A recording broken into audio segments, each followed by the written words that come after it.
The email goes something like this. Mark, my full name is Lee Womer, Wommer, if anyone wants to check him out. I have been trying to get an email to you from my phone, but keep failing. As the subject reads, I was a ship captain by trade under the U.S. Coast Guard as a merchant marine, similar to the Air National Guard for reference.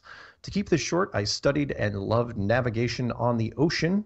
I navigated difficult waters through coral reefs and many hazards in the Atlantic, primarily off the shore of South Florida. I also have a background in optics and engineering. Like many of your flat Earth clues are part of what hit me. Sun rays at sunset, Polaris, a lighthouse I could see that I should not have seen, a technical navigation that I could not have done on a sphere literally hit me like a punch to the face about I don't know if that's 8 days ago or 8 weeks or 8 months. I think it's 8 months, isn't it? 8 months, yeah. Okay, maybe pushing 10 now. Time flies. Oh, that's true. I am also a Christian, so Rob Skiba interviews put it in cement for me. I would love to contribute and am happy to speak on air. I have amassed some surprising proofs. Like the other night, I was able to verify from a commercial airplane mechanic the location of the GPS antenna on large planes is under, all caps, the belly of the plane. And we've talked a lot about me being a ship captain, but then immediately I'm replaying in my head, if it's a sphere, and you use the analogy of Wheatons on a basketball, and that's a really good analogy. I was hungry when I said that. I went back to actually my exam for getting my license. We had to plot courses, and it took me back to that particular chart and thinking about bending that chart around a ball, and that it does not work. You're going to get creases. And at first I was thinking you'd only get them along the longitude, but you would actually get them in either way, and it would be, just taking you off in a curve of the wrong direction no matter what. And I navigated like between reefs that I couldn't see that would have torn holes in the bottom of the ships, and I would take divers out to a shipwreck in the middle of the Atlantic. And we had the way we did that, because it was pretty near the shipping lane. The shipwreck was, I think it was about 80 feet down to the shipwreck. And what we did was we took a 65-foot line, tied it off on the wreck, and then took a deflated buoy under, and then there's a little rig you can hook to your scuba gear that has an inflator nozzle on it. So we took a deflated buoy down 15 feet under the water at low tide, inflated it, so the shallowest that buoy would ever be would be under 15 feet of water.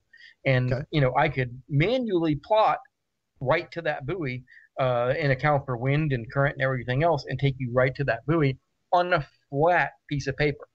So if you bent that piece of paper, even the distances I was going around a properly sized sphere, I never would have found that shipwreck. Never could have done it. Nice. It's not repeatable to navigate that way on a sphere. You could come up with a navigation system for a sphere, but we don't have it, and we don't use it.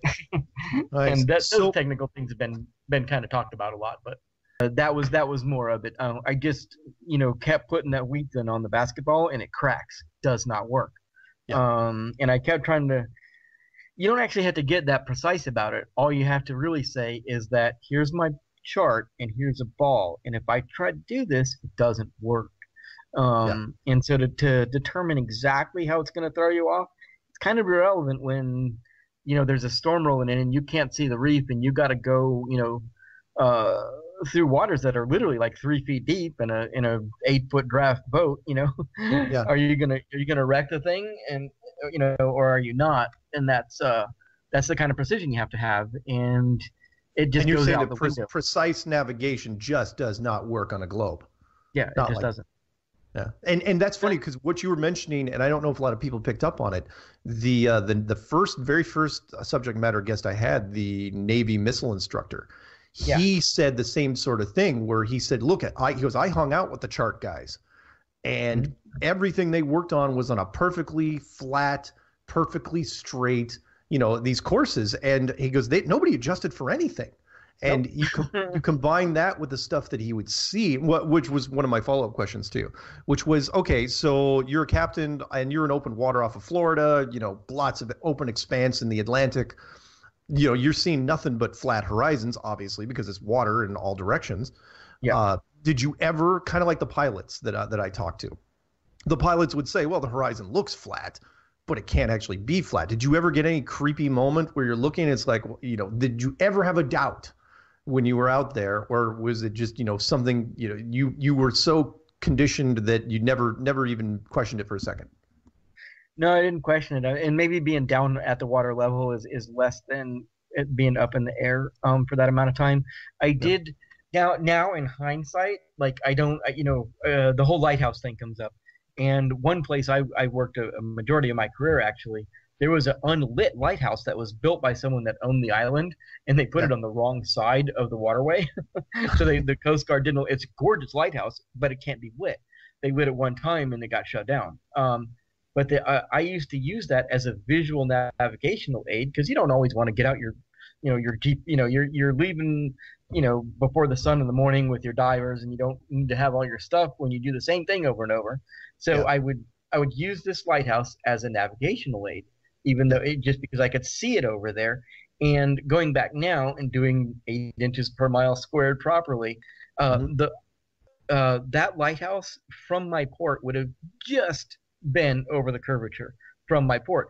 In other words, I shouldn't have been able to see it. Well, not only could, because everybody's like, oh, that bottom little bit gets fuzzy. Well, not only on a good day could I see the lighthouse, I could see the shoreline of the island that it was on.